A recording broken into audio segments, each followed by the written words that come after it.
탈북 어민 북송을 놓고서 정치권 공방이 더욱 거세지고 있죠. 여당에서는 검찰 수사와 별개로 국정조사, 특검 요구까지 하고 있습니다. 민주당에서는 결국 문재인 전 대통령을 겨냥한 여론몰이다라면서 반발하고 있는 형국입니다. 원구성 협상 오늘도 제자리 걸음입니다. 법사위를 놓고 싸우던 여야는 이제 과학기술방송통신위원회 쟁탈전을 벌이고 있죠. 오늘 전국 현안 나눌 얘기가 많은데요. 조혜진 국민의힘 의원, 김종민 더불어민주당 의원과 말씀 나눠보겠습니다. 어서 오십시오. 반갑습니다. 안녕하세요. 어서 오세요. 어서 오세요. 반갑습니다. 탈북 어민 북송 논란, 지금 귀순 의사가 있었던 것 아니냐, 북송 조치가 적절했느냐를 놓고서 논란이 계속되고 있는데, 조혜진 의원께서는 2019년 상황 혹시 기억나세요? 예, 그때 저는 그 현역 국회의원 아니었고 원외에 있었는데, 우리 그 TV 토론 이런 데 나와서 저거 틀림없이 문제된다. 네. 여기서 바로 잡고 나가야지. 만약에 정권이 안 바뀌면 그 다음 정권에서도 또 뭐 덮을지 모르겠지만 정권 바뀌면 저거 반드시 문제되기 때문에 바로 처리해야 된다라고 그때 이야기를 했었는데, 예. 그냥 처리도 이상하게 하고 또 덮고 가고 하는 바람에 지금 이 사건뿐만 아니라 지금 새 정부 들어와서 문제되고 있던 것들이 다 지난 정부 때 저질러진 불법 행위들, 또 불법 행위지만 또 일부는 또 고소고발해서 수사가 제기됐는데 덮어버린 거, 그런 것들이 지금 문제되고 있어가지고. 이해운 전 의원 같은 경우에는 북송 조치가 그렇게 부적절했냐라는 질문에 굉장히 위험하다고 생각된다, 이렇게 이야기했던데요. 예. 그러니까 대다수 의원들은 그 당시에도 그 문제 제기를 했었고, 일부 이제 이해운 의원이라든가 김무성 의원이라든가 이런 제 기억에 한 2분 정도가 비슷한 말씀을 하셨던 것 같은데, 네네. 지금 드러나고 있는 걸 보면 그 당시에도 정부가 국회에 그 거짓 보고를 했을 가능성이 많은 거죠. 예. 전향 저기 귀순 의사가 없다라고 했거나 또 확인되지 않았는데 우리 스스로 확인 안 했는데 북한 말만 그대로 인용하면서 뭐 엽기적 살인범이다 이렇게 보고를 했을 가능성이 많고, 그걸 그대로 들으면은 사실 그 정부 거짓말 한다고 거짓 보고를 한다고 생각하지는 않았을 거기 때문에 네, 그게 사실이라고 하면은 뭐 그 납득이 간다고 대답했을 수 있는 거죠. 그렇군요. 김종민 의원은 당시에는 원외가 아니셨죠? 예. 예, 더 잘 아실 것 같은데요. 그 당시 때는 여야가 이 문제 가지고 공방을 했습니까, 안 했습니까? 뭐 가벼운 공방은 있었지만 결과적으로 사실관계를 확인해 보니까 이건 좀 어쩔 수 없다 이렇게 판단이 돼서 지금 이제 뭐 몇 분이 얘기했다고 하는데 그 당시에 김무성 전 대표, 네. 그 국민의힘의 옛날 대표하셨잖아요. 예. 그다음에 이해운 정보위원장이에요. 예. 이거를 총괄하는 기관의 국회기관의 위원장입니다. 네. 이분들이 이거는 어쩔 수 없는 그런 북송 조치였다 이렇게 인정을 했던 겁니다. 네. 그게 이제 지금 우리 조혜진 의원님도 약간 자꾸 다른 얘기를 하시는데, 핵심은 이 두 사람이 귀순을 했다라고 자꾸 주장을 해요. 네. 근데 이 사실관계가 귀순이 아니라 지금 우리 해군과 추격전을 벌이다가 납포가 된 겁니다. NLL을 침범해가지고 예. 이틀 동안 우리 해군이 찾아다닌 거예요. 예, 근데 또 이 사람들이 자강도로 가려고 하다가 이제 북한에 자강도로 네네. 가려고 하다가 길을 못 찾고 또 NLL을 침범해서 납포가 된 겁니다. 네. 그러니까 우리 입장에서 뭐 자꾸 이렇게 NLL을 침범하니까 확인을 해야 될 거 아닙니까? 예, 예. 그래서 확보가 된 신병이지 이 사람들이 자유대안으로 찾아오는데 어떤 정부가 그거를 거부하겠습니까? 그래서 이거는 기본적으로 귀순이라고 전제하고 얘기하는 거는 국민들한테 저는 사실과 다른 말씀을 드리는 거고, 네. 기본적으로 범죄 행위를 저지른 사람들이 납포된 이런 상태에서 귀순 의사가 오락가락하거나 불투명할 때 우리 정부에서도 이 16명을 죽인 흉악범을 네. 우리가 귀순을 받아들여서 또 우리 대한민국에 또 놔둘 수 있냐, 또 생활하게 할 수 있겠냐 이런 판단을 할 수 있는 거죠. 또 국제법적으로 재판할 소지도 없고, 그다음에 지금 아까 말씀드린 대로 이게 북한의 무슨 그 의견을 듣고 우리가 결정했다고, 그게 아니에요. 이 사람들이 16명을 그 살해한 흉악범이라고 하는 거는 지금 배가 나오는데요. 저 배가 이제 오징어 잡는 배잖아요. 그렇죠. 저기서 다 합쳐서 19명 정도가 타고서 오조잡이 어선 오징어를 잡다가 거기 지금 귀순한 2명이 15명, 16명을 살해했다는 겁니까? 예. 예. 그래서 저게 SI 그러니까 첩보 활동에 의해서 확보되어 있는 사실관계예요. 네. 그러니까 그걸 가지고 우리가 무시할 수가 없는 거잖아요. 그래서 이제 그런 것들을 종합적으로 놓고 볼 때 저거는 우리 국가기관이 예. 누구는 이걸 받아야 된다, 누구는 뭐 그냥 보내야 되게 논쟁할 수는 있어요. 근데 저는 안타까운 게 문재인 정부든 윤석열 정부든 대한민국 정부입니다. 네. 대한민국 정부가 반인도적이거나 반역적인 행위를 할 거다. 이런 상상 자체가 너무 정치적이라는 거죠. 예. 저는 저 당시부터 그 이해가 안 됐던 게 예. 저 배에 18명인지 뭐 19명인지가 탈 수 있나, 작업을 할 수 있나는 거 하고 19명이 탔다고 합니다. 정확히. 그다음에는 예. 탔다 하더라도 2명이 나머지를 어떤 방법으로 죽일 수 있나. 정확히 말하면 이제 3명이 16명을 이제 예. 살해하고 예. 3명이 저 배를 타고 돌아다녔다고 해요. 군사 그 약을 먹여가지고 몰래 약을 먹여서 다 그냥 정신 잃은 상황에서 죽였다면 모르겠는데 네. 그렇지 않 그러니까 그 정부가 16명 죽였다고 이야기하는데 구체적으로 어떻게 죽였는지는 이야기를 안 했어요. 예, 예. 상식적으로는 그 자체가 그 당시부터 이해가 안 됐습니다.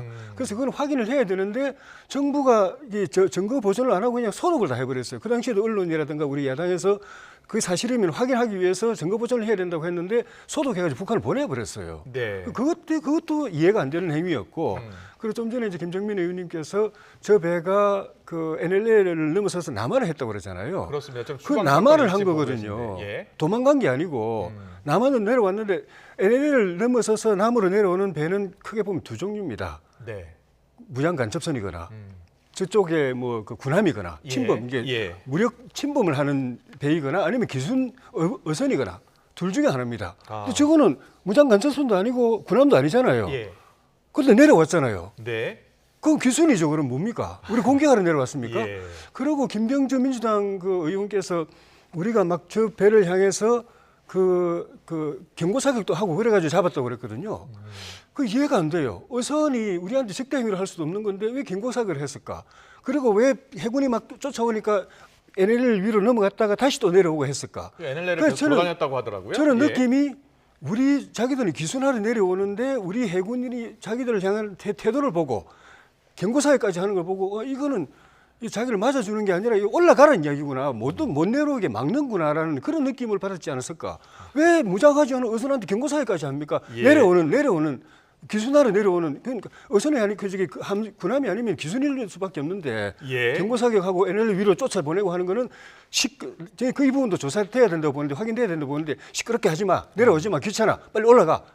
이 메시지 아니었을까? 자, 그래서 이제 북송 조치가 적절했느냐 이게 북송 조치 법적 근거를 놓고서도 지금 공방이 이어지고 있는데 북한 이탈 주민법상 보호 대상이 아니고 국제법상 난민으로 인정할 수 없다는 입장이었죠. 그 당시 통일부는요. 예, 그래서 흉악법이니까 범죄에 인도하는 것처럼 돌려보낸 것이다. 그게 이제 민주당의 주장이죠. 그리고 이제 우리 대한민국에서 이런 예. 흉악범을 지금 우리 대한민국의 정식 국민으로 이제 인정해서 그다음에 어떻게든지 뭐 계속 징역을 못 살릴 거 아닙니까? 네, 네.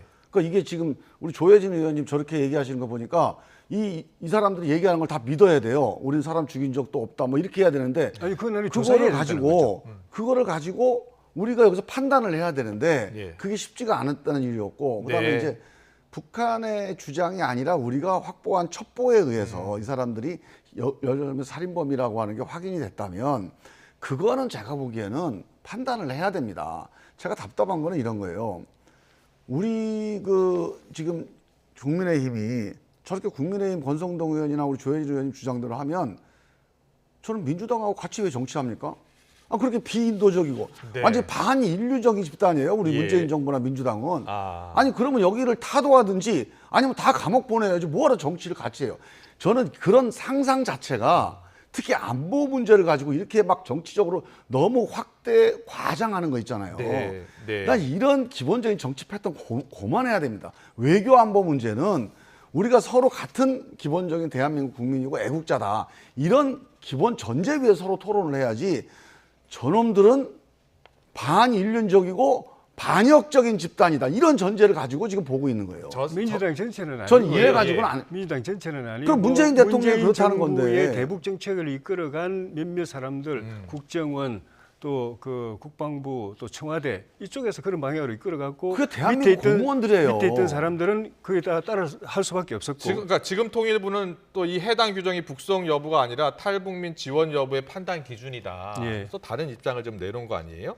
그러니까 그때 통일부하고 지금 통일부 공무원들은 바뀌지 않았는데 이제 정권이 바뀌니까 입장이 달라진 거예요. 저 서해 같은 예. 경우도 보면은 애초에 당초의 개경이나 국방부 입장은 올바로 월북. 판단했습니다. 예. 그런데 청와대에서 지시 내려오고 하면서 이게 바뀐 겁니다. 예, 예. 그게 지금 이제 정권이 바뀌어서 이제야 말할 수 있다라고 그 당시도 이야기했는데 뒤집어졌는데 다시 이제 이야기하는 것이 정권 바뀌었다고 말을 뒤집은 게 아닙니다. 네. 이 경우도 마찬가지로 그 당시에 제대로 된 통일부 직원들이나 국정원 조사한 직원들은 분명히 제대로 판단하고 있었을 겁니다. 예. 그런데 위에서 지침이 그렇게 내려오고 자료 삭제 지시하고 수사 지금 진행 중입니다만은 그렇게 되니까 발표가 그렇게 된 거고 이제라도 바로 잡아야 된다는 생각으로 왜냐하면 그게 거짓이 통용되고 그런 폐륜적인 행위가 통용되면은 국가다운 문제지만 그 기관이 존립할 이유가 없는 거예요. 국정원이라는 이유가 그 기관이 존재할 이유가 없어지는 거고 국방부가 있을 이유가 없어져 버리기 때문에 거기 있는 종사자들은 우리 기관의 존립 이유를 위해서라도 이건 제대로 밝혀져야 된다고 생각하는 거죠. 예, 저는 이제 이거- 국민의힘이 네. 정말 안타까운 게 이게 난민법상에 이렇게 살인을 저지른 사람은 난민법상 난민으로 인정하기 못하게 돼 있거든요. 예. 그래서 이 문제는 진짜 이거는 난민법상으로 어렵지만 우리가 이 사람들 보호해야 될 가치가 있느냐는 걸 판단을 정책적으로 할 수는 있는 문제예요. 이견이 생길 수 있겠죠, 거기서. 예. 어떤 사람은 우리 받자, 어떤 사람은 안 된다. 논쟁이 가능한 사안이지 이게 어떤 일단의 무리들이 정말 반인륜적이고 대한민국의 반역적인, 진짜 친북적인 사상을 가지고 이 사람들을 돌려보냈다. 네. 이런 상상 자체가 나는 그런 상상을 갖고 근데 김정은 있으면 의원님 오늘 조홍천 의원이 라디오 인터뷰에서 조홍천 의원은 잘 아시다시피 청와대에서도 근무했고 검사 출신 아닙니까? 사정정부의 신호탄이 될 수 있다. 그러니까 이렇게 이게 이야기했는데 뭐냐면 예. 이런 거예요. 왜 이런 무리한 상상을 하느냐? 왜 이렇게 이런 정치 공세를 하느냐? 뭔가 정권을 잡으면 전임 정권을 때려잡아서 뭔가를 해보려고 지금 하는 거예요. 근데 옛날처럼 무슨 뭐 권력형 비리가 있는 거 같고 몇천억을 누가 해먹은 것도 없고 하니까 그러면은 정책 결정 과정 이거에 대해서 논쟁이 가능한 거에 한쪽을 막 확대 과장해서 네. 이게 합리적인 논쟁이 아니라 뭔가 의도를 가지고 반역과 반인륜의 의도를 가지고 이런 어마어마한 일을 저질렀다. 이렇게 막 부풀리는 겁니다. 근데 이렇게 부풀려 봐야 예. 대한민국 국민들이 넘어가질 않아요. 지금 진짜로 물가 잡고 인플레이션 잡고 경제 위기에 초점을 맞추고 해야 되는데 이런 조그마한 근거를 확대해서 이런 안보 문제를 가지고 문재인 정부는 반역 정권이다 또는 친북 정권이다. 이게 먹히겠습니까? 알겠습니다. 조혜진 의원님 지금 검찰 수사가 시작됐고요. 국정원 예. 압수수색도 진행이 되고 있습니다. 그래서 야당에서는 이게 문재인 정부에 대한 본격적인 수사에 사정정부의 신호탄이다. 이런 이야기까지 나오고 있거든요. 어떻게 보세요? 좀 전에 이제 상상이라고 말씀하셨는데 상상이 아니고 팩트입니다. 귀순 의장서를 쓴 거는 자료가 귀순 의장서를 쓴 것은 남아 있고 팩트다. 예. 그리고 북송하는데 그 목숨 걸고 버티는 거는 팩트입니다. 사진에 나오는 우리 거? 상상이 예. 아닙니다. 저 사람들 마음을 우리가 추측하는 게 아니고 팩트입니다. 그리고 난민이라는 것도 그 나라 난민이 그러니까 탈출한 그 나라 입장에 따르면 난민이 있을 수가 없어요. 네. 어느 나라도 자기 나라를 싫다고 해서 떠난 사람에 대해서 그 사람 난민이라고 인정한 나라가 없습니다. 다 잡범이다 또는 파렴치범이다 또는 흉악범이다 반역죄다 이래가지고 도피해 간 거다라고 이야기하지. 그런 기준에서 보면 세상에 난민이라는 게 있을 수가 없기 때문에 난민을 신청을 받은 나라 또 국제 기구의 입장에서 객관적으로 조사를 해야 되는 것이기 때문에 그런 것이고 사실은 문재인 정부 들어서서 제가 그때 적폐몰이 할 때 TV 토론에서 나와서 제가 여러 번 이야기한 게 있습니다. 그 박근혜 정부, 이명박 정부 때 명백하게 범죄 행위를 드러나는 걸 덮은 걸 다시 조사하면은 그건 어쩔 수가 없다. 근데 지금 하는 거 보면 적폐라는 기준을 세워가지고 그 당시에 다 관행이었고 그 이전에 노무현 정부, 김대중 정부 때도 다 법적으로 문제 없었고 관행이었던 걸 끄집어내가지고 우리는 혁명 정부이기 때문에 촛불 혁명을 한 정부이기 때문에 도덕적 기준이 이렇게 높다. 이 기준에서 보면 그 옛날에는 관행이었지만 지금 다 위법 행위를 하고 단죄한다라고 했습니다. 근데 선을 닦았어요. 과거에 있었지만은 박근혜, 이명박 정부 때까지만 딱 끊고 그 이전에 있었던 관행은 문제 안 삼았습니다. 그때 제가 이렇게 기준을 높여놓으면은 그러면 문재인 정부는 과거에 그 기준 맞춰서 살았나? 그리고 앞으로 살 자신 있나? 엄격하게 그렇게 도덕적으로 법을 지키면서 살 자신 있나? 과거의 관행 다 무시하고 살 자신 있나? 없으면은 다음에 반드시 문제된다. 여기서 그렇기 때문에 그렇게 무리하게 과거 정권을 단죄해도 안 되지만은 했으면은 그에 맞춰서 엄격하게 자기 관리해야 된다. 안 그러면은 나중에 자기들이 세운 잣대 때문에 자기들이 수없이 단죄받게 된다. 조심해야 된다. 그때 이야기했는데 정권 안에서 벌써 문제 터졌잖아요. 근데 수사해야 되는데 덮어버렸잖아요. 지금 덮은 걸 다시 끄집어내는 뿐입니다. 새로 만드는 게 아니에요. 이게 너무 많아요. 지금 자, 과거 우리 조혜진 문재인 정부 의원님이 때 적폐 수사를 과거 보수 정권에 대한 수사, 적폐 수사 거기에만 지금 초점이 맞춰져 있기 때문에 제가 말씀을 드릴게요. 조혜진 의원님이 저렇게 막 열을 내서 약간 이제 이게 약간은 뭔가 복수 같은 느낌이 들어요. 저는 복수하려면 윤석열 대통령이 그 당시에 단죄한 주체입니다.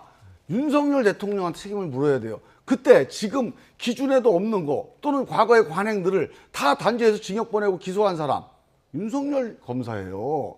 윤석열 검사 따져야 됩니다. 그러면 지금 조혜진 의원이 말이 성립하려면 윤석열 검사가 자기는 이게 범죄가 아니라고 봤는데 문재인 대통령이 지시해서 범죄로 만들었다? 그런 진술을 받아놓으세요. 아니 이렇게 뻔뻔스럽게 아니 윤석열 대통령이 다 수사한 거를 그걸 가지고 문재인 정부가 어떻다 이렇게 얘기를 합니까?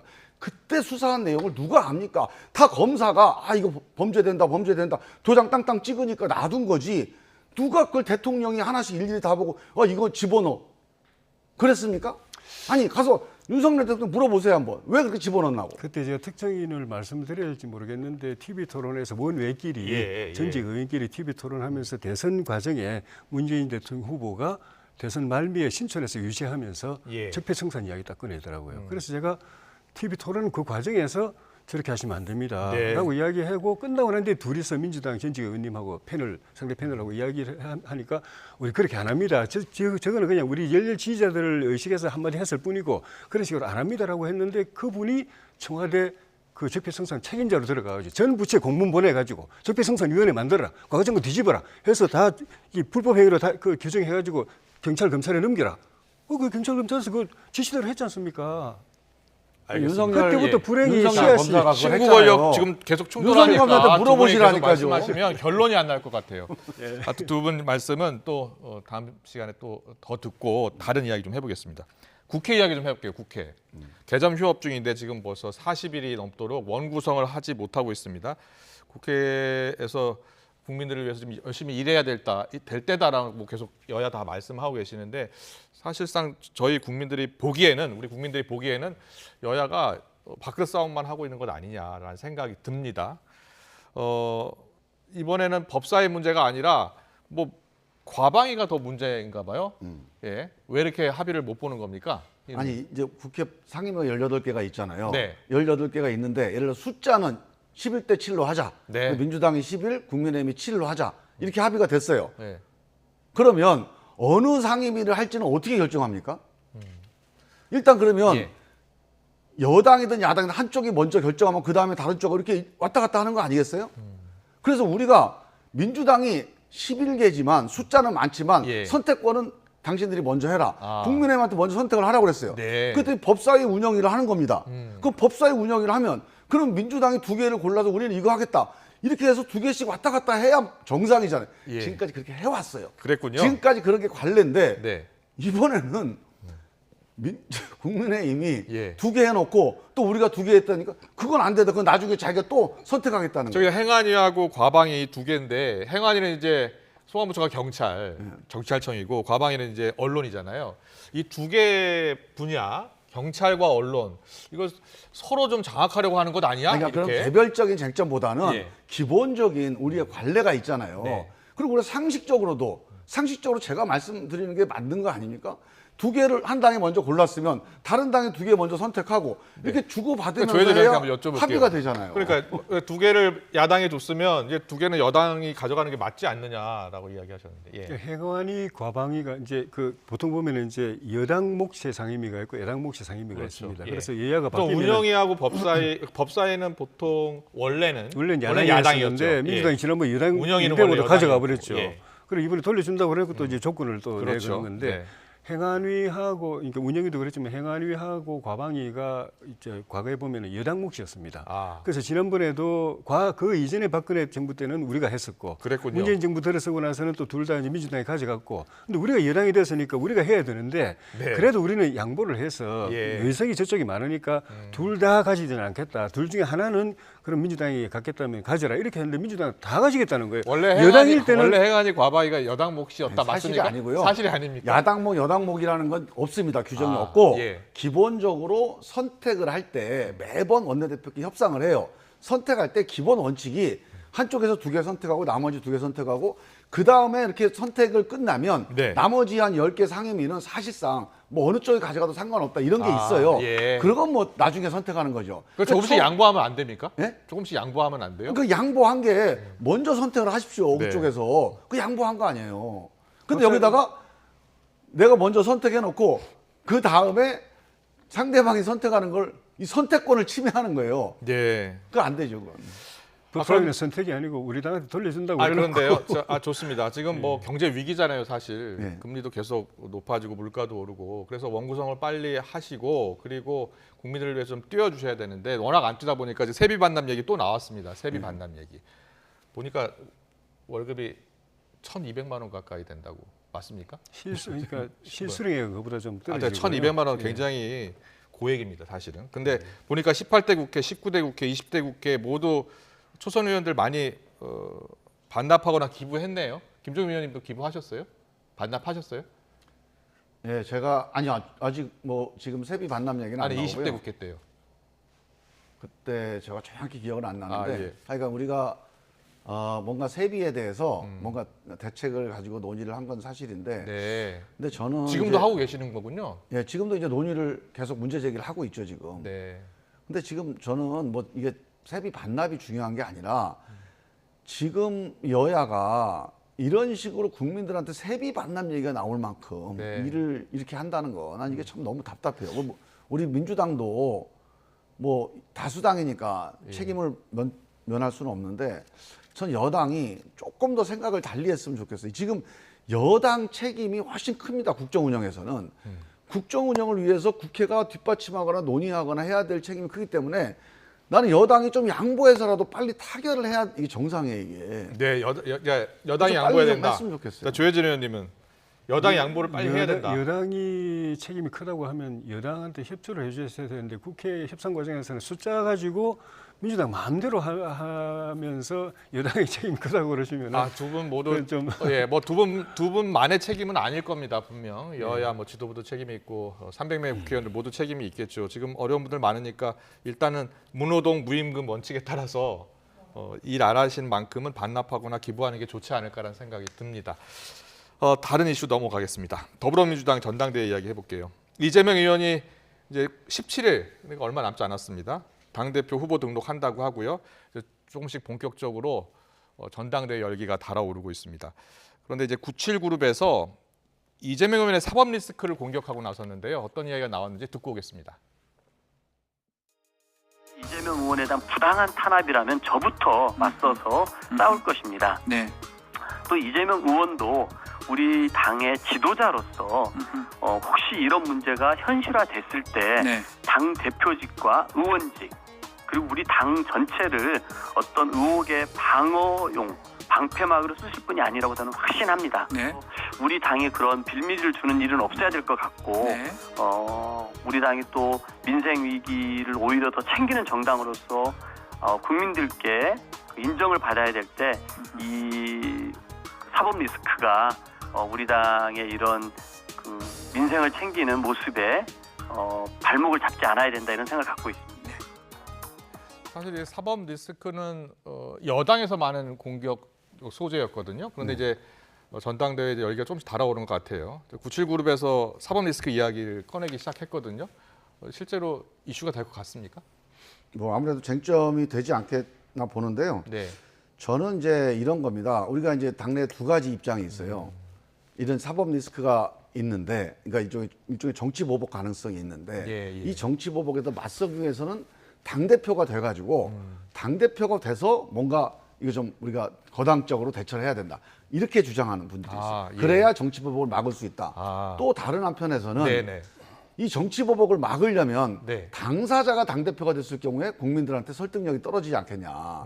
그러니까 당사자가 당대표가 되는 것보다는 예. 전체적으로 우리 당이 단합해서 막는 그런 방식으로 가려면 예. 당사자는 좀 빠져주는 게 오히려 정치보복을 막고 국민들을 설득하는 데 훨씬 더 효과적이다. 이렇게 좀 서로 이제 의견이 엇갈리는 거예요. 이건 그러니까 판단의 출마 반대하는 문제입니다. 쪽에서 그렇게 이야기 많이 하는 거예요. 그렇죠. 그래서 예. 이제 출마를 하지 않는 게 좋겠다. 이렇게 입장을 얘기하는 거고요. 네. 이런 입장들이 아마 이 전당대회 과정에서 아마 서로 좀 논쟁이 되지 않을까. 그리고 당원들 입장이나 대의원들 입장에서도 아마 그거를 기준으로 해서 판단하는 데 영향을 좀 미치지 않을까 이렇게 봅니다. 예, 조혜진 의원은 어떻게 보세요? 물론 뭐 야당 이야기는 합니다만 이재명 의원의 사법 리스크가 이 전당대회에 쟁점이 될 것 같습니까? 쟁점이 별로 없는데 그래서 어대명 어차피 이재명이 대표는 이재명이다라는 예. 분위기였는데 그 세대 대결도 아직은 뭐 바람을 못 일으키는 것 같고 세대 대결이 바람을 일으키려면은 지지율이 높아야 되고 단일화가 돼야 되는데 둘 다 지금 안 되고 있는 조건이 안 되니까 네. 그래서 이게 이 화두를 던지는 배경도 그런 것도 있지 않은가 하는 생각이 드는데 네. 지난번에 보궐선거에 출마했을 때부터 그런 논란이 있었죠. 그리고 그게 상당 부분 사실일 거라고 보는 여론 방탄용인이 때문에 아니냐 이 논란 말씀하시는 예, 거죠? 예. 그래서 이제 출마가 명분을 얻지 못해서 본인도 어렵게 이기고 나머지 선거에 악영향을 줬다라는 여론이 많은데 네. 좀 전에 강병원 의원 말씀대로 본인의 의원직이나 당 대표직이 이런 사법 리스크 방패용으로 안 쓰일 걸 확신한다고 이야기했는데 많은 민주당 의원들 이렇게 민주당 지지자들 가운데서 이재명 후보의 사법 리스트가 아니었으면 우리가 이길 수도 있었던 거 아닌가라고 하는 분들은 여전히 그런 이제 문제의식을 갖고 있는 것 같고 강병훈 의원님 말씀이 맞은지 안 맞은지는 만약에 수사가 진행되고 소환 요구가 있을 때 정치 보복이라고 그러면서 소환에 불응한다든지 또는 뭐 체포영장이 청구됐을 때 국회에서 민주당이 앞장서 가지고 그걸 부결시킨다든지 그렇게만 안 하면 소환에 성실하게 조사에 성실하게 응하고 또 영장이 발부됐을 때 그걸 기각시키지 않고 하면은 뭐 그 말이 일리가 있을 텐데 현실은 아마 결국은 소환에 불응하고 수사에 협조 안 하고 영장이 발부되면 국회에서 기각시키고 할 쪽으로 갈 가능성이 좀 많아 보입니다. 네. 그렇게 되면은 지난번 대선에서 작용했던 그런 리스크가 다음 총선에서도 작용할 거다라는 게 이제 우려하는 민주당 지지자들 생각이 아닌가 싶습니다. 네. 그게 이제 표심에 영향을 줄 수 있겠죠. 민주당 이제 후보 등록이 18일까지죠. 네, 얼마 남지 않았습니다. 이후의 상황은 또 그때 이야기하겠습니다. 지금까지 김종민 더불어민주당 의원, 조혜진 국민의힘 의원과 함께했습니다. 잘 들었습니다. 감사합니다. 고맙습니다. 감사합니다. 고맙습니다.